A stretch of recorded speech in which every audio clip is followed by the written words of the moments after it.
우리가 흔히 평화라고 하면 그냥 총소리가 안 나고 거리에 포탄이 떨어지지 않는 상태. 보통 그렇게 생각하잖아요. 네, 그렇죠. 아주 고요하고 평온한 그런 상태를 떠올리기 쉽죠. 맞아요. 그저 가만히 숨만 쉬고 있어도 뭐 아무 일도 하지 않아도 자연스럽게 유지되는 상태라고 착각하기가 참 쉬운데요. 항상 깊이 있는 지식을 원하고 또 배우기를 갈망하시는 당신에게 오늘 제가 아주 도발적인 질문을 하나 던져보면 어떨까 합니다. 오, 도발적인 질문이요. 어떤 거죠? 평화는 결코 자연스러운 상태가 아니다.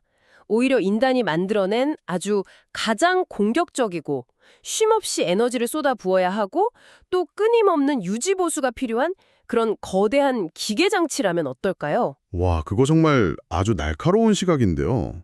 역사적으로 보더라도 그 인류가 진정한 의미의 평화를 누린 시간은 전쟁이나 갈등으로 얼룩진 시간에 비하면 정말 찰나에 불과하거든요. 그렇죠. 아주 짧죠. 네.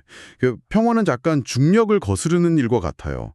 가만히 내버려두면 필연적으로 바닥으로 추락해서 붕괴해버리는 모래성 같은 성질을 지니고 있거든요. 오늘 우리가 깊이 파고들 자료가 바로 그 불편한 진실을 아주 정확하게 짚어내고 있죠. 네, 맞습니다. 오늘 우리의 심층탐구를 이끌어줄 핵심 자료는 2026년 3월 17일에 그 불료쟁이 블로그에 게재된 글이에요. 제목이 평화는 단순히 전쟁이 없는 상태가 아니다라는 아주 매력적인 글입니다. 제목부터가 벌써 묵직하죠. 네네. 제가 이 자료를 보면서 가장 충격을 받았던 게 뭐냐면요.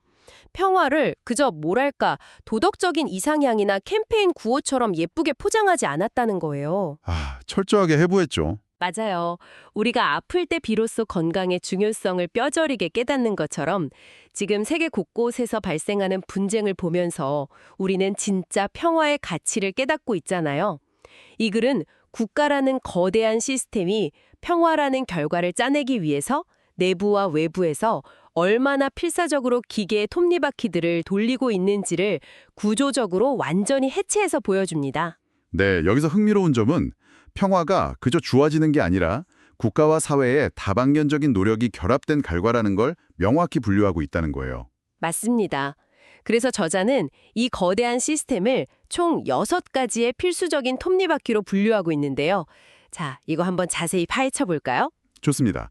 이 글이 제시하는 통찰의 뼈대는 정말 훌륭해요. 평화를 유지하는 구조를 크게 2개의 축으로 나누어 볼 수 있게 해주거든요. 2개의 축이요? 네, 바로 국가를 지탱하는 내부의 엔진, 그리고 외부의 충격을 막아내는 외부의 장갑입니다. 이 2가지가 완벽하게 결합해야만 평화가 성립된다는 작동 원리를 아주 명확히 제시하고 있어요. 그러니까 단순히 국경선에 군대랑 탱크를 배치해둔다고 끝내는 게 아니라는 뜻이군요. 정확합니다. 그래서 시스템이 제대로 작동하려면 가장 먼저 사람들의 마음이 모여야 하는 거죠. 사람들의 마음. 내부의 엔진이 돌아가기 위한 가장 밑바탕이네요. 그래서 이 자료가 평화의 첫 번째 요소로 국민의 철학적 공감대를 꼽았나 봅니다. 네, 첫 번째 요소죠. 국민 스스로가 그 평화는 당연한 게 아니라 사회 구성원들이 기울인 수많은 노력의 결과라는 걸 반드시 알아야 한다는 겁니다. 그런데 솔직히 말해서 저는 이 부분을 읽으면서 약간 의구심이 들었어요. 아, 진짜요? 어떤 점이 의문이었나요? 아니, 현실 세계를 한번 생각해 보면요. 민주주의 사회에서 시민들은 당장 오늘 점심 메뉴 한 가지 통일하기도 쉽지 않잖아요. 하하, 그렇죠. 다들 입맛이 다르니까요. 네, 뭐 부동산 정책이나 교육 문제 하나만 나와도 의견이 수만 가지로 갈리는데 전 국민이 평화에 대한 거창한 철학을 한 가지로 모은다는 게 이게 현실적으로 가능한 목표인가요? 약간 너무 이상적이고 교과서적인 요구 아닌가 싶었거든요. 지금 당신이 느끼신 그 회의감, 아주 자연스럽고 예리한 반응입니다. 철학적 공감대라고 표현하니까 마치 전 국민이 동일한 이념이나 완벽하게 똑같은 가치관을 가져야 한다는 것처럼 들릴 수 있거든요. 네, 약간 사상교육 같은 느낌도 들고요. 그렇죠. 하지만 이 자료에서 말하는 철학적 공감대의 본질은 이념의 순수성을 따지는 게 아닙니다. 핵심은 바로 평화의 청구서를 이해하고 받아들일 준비가 되어 있느냐 하는 겁니다. 평화의 청구서요? 그러니까 평화가 공짜가 아니라는 걸 머리로 또 지갑으로 이해해야 한다는 뜻인가요? 바로 그겁니다. 국가가 밖으로 외교관을 파견해서 협상을 벌이고 전 세계의 정보망을 착 가동하고 또 억제력을 위해서 첨단 무기를 도입하고 훈련하려면 돈이 엄청나게 들겠죠. 상상을 초월하는 막대한 예산과 세금이 투입되죠. 게다가 때로는 국가 전체의 안보를 위해서 특정 산업이 규제를 받아야 하거나 우리 일상에서 시민들이 일정한 불평과 희생을 감수해야 하는 순간도 찾아옵니다. 아, 맞아요. 군사시설 주변에 사시는 분들의 불편함 같은 것도 그런 거겠네요. 네. 그런데 만약 시민들이 평화는 산소처럼 그냥 주어지는 건데? 라고 착각한다면 어떻게 될까요? 어휴, 당장 불만이 터져나오겠네요. 당장 내 삶이 이렇게 팍팍한데 왜 우리 세금을 저런 쓸데없는 무기 사는 데 쓰냐? 왜 먼 나라 외교에 그런 큰 돈을 낭비하냐 하면서요? 맞습니다. 시민들이 그 비용을 지불할 의사가 없고 그 이면의 수고로움을 이해하지 못하면 결국 정치인들은 표심을 의식할 수밖에 없습니다. 아, 표가 떨어지니까 정책을 멈추겠네요. 그렇죠. 그렇게 되면 평화를 유지하기 위한 예산과 정책은 추진력을 잃고 삭감되어 버립니다. 시민들의 철학적 공감대가 무너진다는 건 비유하자면 국가라는 거대한 자동차에서 기름을 싹 다 빼버리는 것과 같아요. 기름이 없으면 아무리 훌륭한 엔진과 바퀴가 있어도 달릴 수가 없는 거죠. 그래서 정부가 어떤 정책을 실행할 때 국민이 그 이면의 노력을 이해하고 지지해줘야만 하는 겁니다. 아, 이거 완전히 이해됐어요. 약간 스포츠팀의 훈련에 비유할 수 있을 것 같아요. 오, 스포츠팀이요? 어떻게 연결되죠? 마치 팬들이 선수들이 뒤에서 흘리는 혹독하고 보이지 않는 훈련 과정을 이해하지 못하면 경기장에서 보여주는 전술을 오해하고 비난할 수 있잖아요. 아하, 그렇죠. 왜 저렇게 소극적으로 플레이해? 하면서요. 맞아요. 평화라는 경기에서 이기려면 시민들도 그 훈련 과정을 알아야 한다는 거죠. 제가 처음에 교과서적인 이야기라고 오해했던 게 살짝 부끄러워지네요. 이건 오히려 지극히 현실적이고 차가운 생존의 문제였어요. 전혀 부끄러워하실 필요 없습니다. 아주 정확하게 핵심을 짚어내셨어요. 네, 그래서 이 첫 번째 요소가 모든 것의 기반이 되는 거군요. 자, 그럼 시민들의 마음이라는 가장 깊은 곳에 톱니바퀴가 돌아가기 시작했으니까 이제 국가의 내실을 다져서 외구 충격에 대비할 차례입니다. 원문은 두 번째 요소로 행정에서의 노력을 지목하는데요. 네, 행정 시스템의 역할이죠. 여기서 자료가 던지는 메시지는 아주 단호합니다. 국내 정치가 어지러우면 외부 위험에 대응할 수 없다. 국내 정치가 어지러우면? 즉, 행정의 궁극적인 목표는 단순히 서류를 발급하고 법을 집행하는 것을 넘어선다는 뜻입니다. 국민 사이에 발생하는 크고 작은 갈등을 중재하고 통합해서 국가의 에너지가 밖으로 분산되지 않도록 단단히 묶어두는 것이죠. 흔히 우리 옛말에도 집안 싸움에 정신 팔리면 밖에서 도둑이 들어와도 모른다고 하잖아요. 아주 적절한 비유입니다. 그런데 국내 정치가 좀 혼란스럽다고 해서 당장 막 적군이 쳐들어오는 것도 아닌데 왜 내부의 갈등이 평화를 붕괴시키는 그렇게 치명적인 스위치가 되는 걸까요? 이 부분을 이해하려면 포식자들의 심리를 들여다봐야 합니다. 외부의 적대적인 세력이나 강대국들이 타국을 공격하거나 압박할 기회를 엿볼 때 그 나라의 군세력만 다 계산하고 들어올까요? 군사력이 제일 중요한 거 아닌가요? 물론 중요하죠. 하지만 가장 먼저 그리고 가장 유심히 관찰하는 것은 바로 상대 국가의 내부 분열 상태입니다. 이것을 더 큰 관점과 연결해보면 패턴이 보입니다. 아, 성벽의 높이보다 성 안의 사람들이 서로 싸우고 있는지를 먼저 본다는 거군요. 정확합니다. 내부의 분열, 즉 행정적 실패가 곧 외부 세력에게는 전쟁의 빌미이자 가장 큰 약점으로 작용하거든요. 국가 내부가 극심한 이념 대립, 계층 갈등, 지역 감정으로 완전 쪼개져서 행정 기능이 마비 상태라고 가정해보죠. 상상만 해도 아찔하네요. 외부에서 아주 작은 도발이나 가짜 뉴스만 슬쩍 하나 던져줘도 아, 자기들끼리 물어뜯고 난리가 나겠네요. 맞아요. 그 국가는 적과 싸우기도 전에 스스로 내전 수준의 혼란에 빠져버립니다. 게다가 위기 상황이 발생했을 때 신속하게 외교적 결정을 내리거나 군사적 대응을 해야 하는데 국론이 분열되어 있으면 아무 결단도 못 내리고 골든타임을 휙 날려버리죠. 내부 결속력이 부실한 국가는 언제든 무너뜨릴 수 있는 포식자들의 맛집으로 보인다는 거네요. 아주 훌륭한 표현입니다. 그렇다면 행정 시스템으로 내부의 균열을 촘촘하게 메웠으니 이제 이 거대한 엔진을 힘차게 돌려줄 실질적인 에너지가 등장할 차례입니다. 그게 바로 세 번째 요소인 경제적 노력인데요. 네, 맞습니다. 여기서 정말 흥미로워지는 부분은 제가 개인적으로 이 경제 파트를 읽으면서 무릎을 탁 쳤거든요.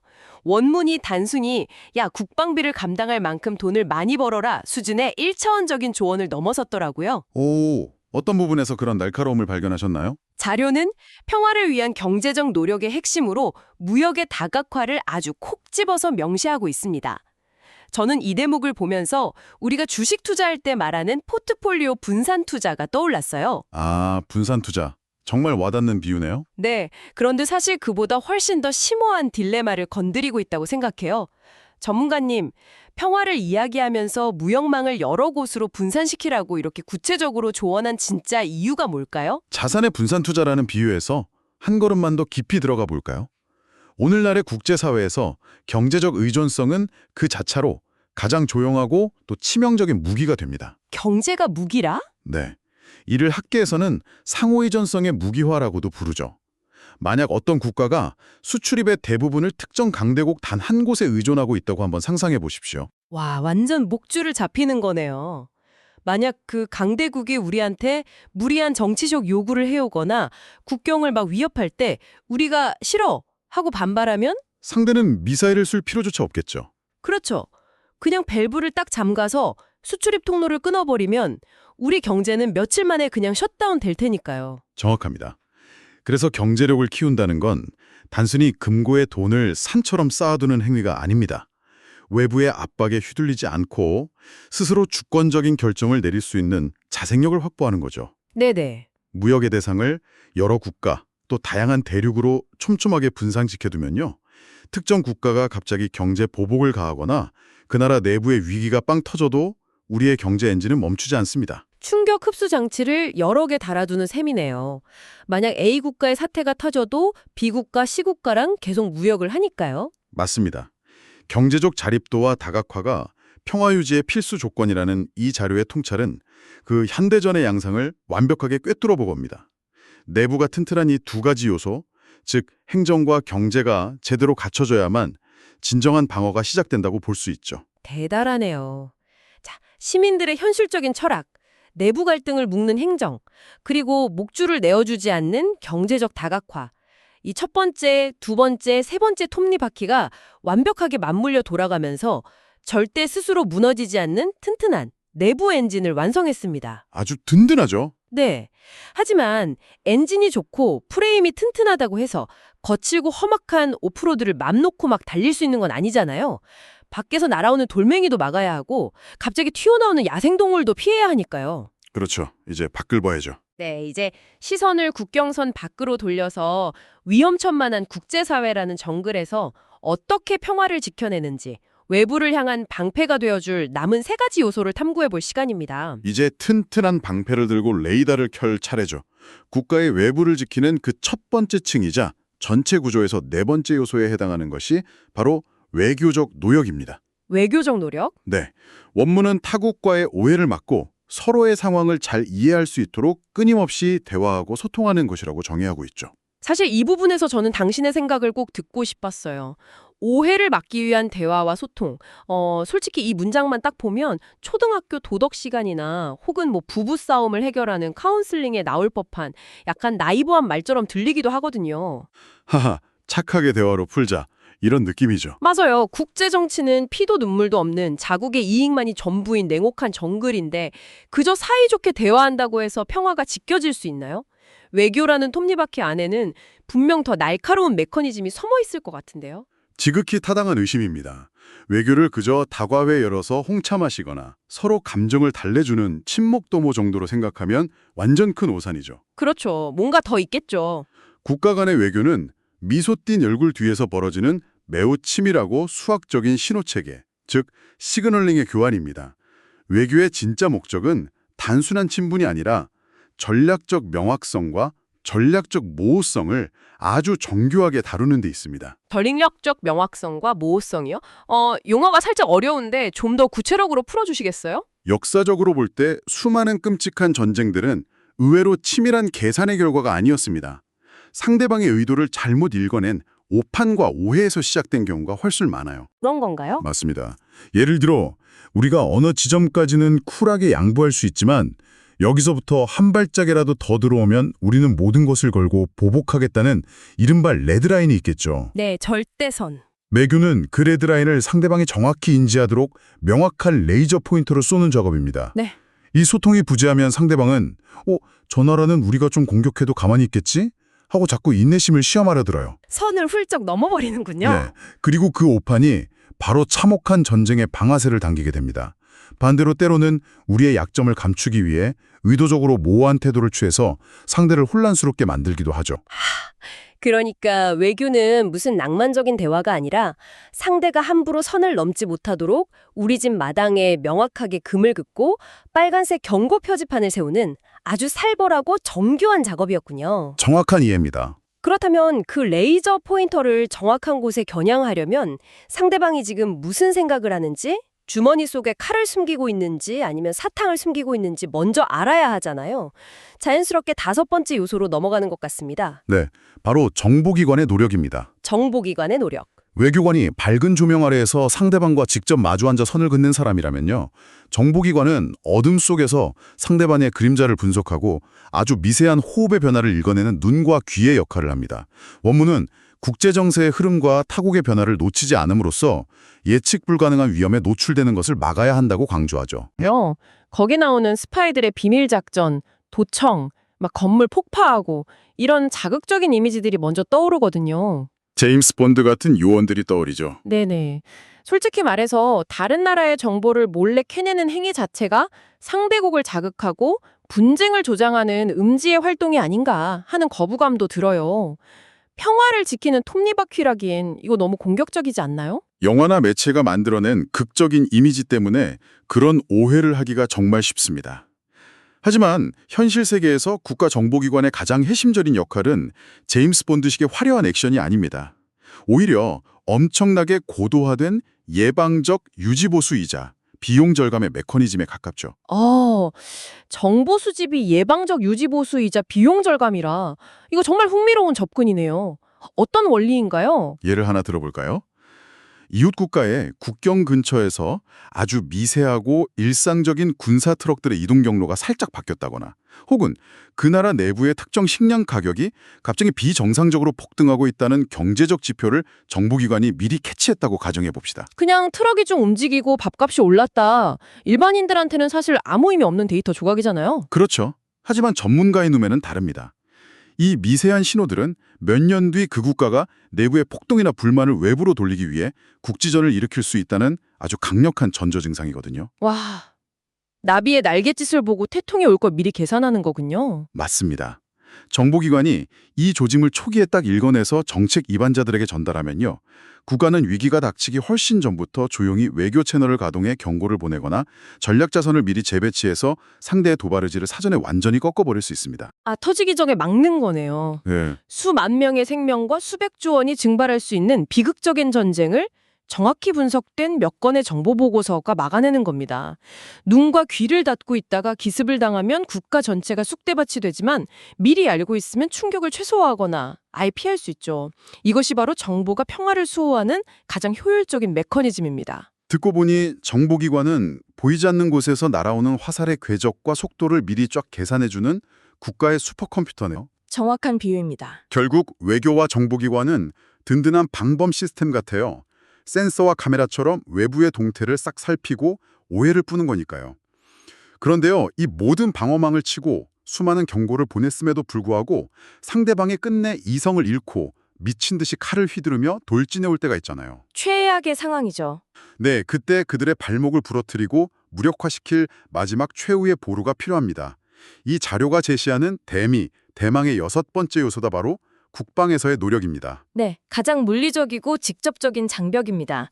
원문에서는 전쟁 억제를 위해 강력한 국방력을 유지해야 하며 끊임없이 진화하는 전쟁 양상과 무기 체계의 변화를 절대 놓치지 말아야 한다고 역설하죠. 국방력, 결국 힘이네요. 네, 여기서 우리가 가장 주목해야 할 핵심 키워드는 바로 적대 국가가 감히 전쟁을 벌일 생각조차 하지 못하게 만드는 것, 이른바 억제력의 완성입니다. 사실 저는 이 억제력이라는 개념 속에 담긴 그 심리적인 역설이 평화라는 주제에서 가장 매력적이면서도 섬뜩한 부분이라고 생각해요. 어떤 역설을 말씀하시는 거죠? 더 치명적이고 더 파괴적인 첨단 무기를 개발하기 위해서 천문학적인 돈을 쏟아붓잖아요.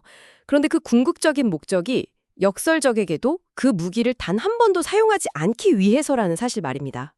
아무리 화가 난 도둑이라도 아주 강력한 잠금 장치를 보면 우리 집 문을 부술 엄두조차 내지 못하게 만드는 것.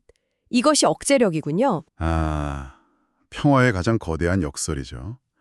전쟁 억제력은 공격을 위한 것이 아니라 평화 상태를 수호하기 위한 현실적인 방패니까요. 상대방의 뇌리 속에 만약 저들을 공격했다간 우리가 원하는 것을 얻기는커녕 우리 스스로가 완전히 파멸하고 말 것이다 라는 원초적인 공포를 딱 심어주는 것.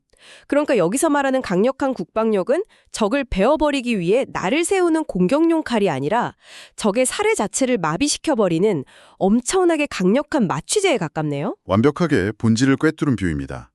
우리는 종종 무기와 군사력 자체를 공격성을 띤 위협이라고 윤리적으로 비판하곤 합니다.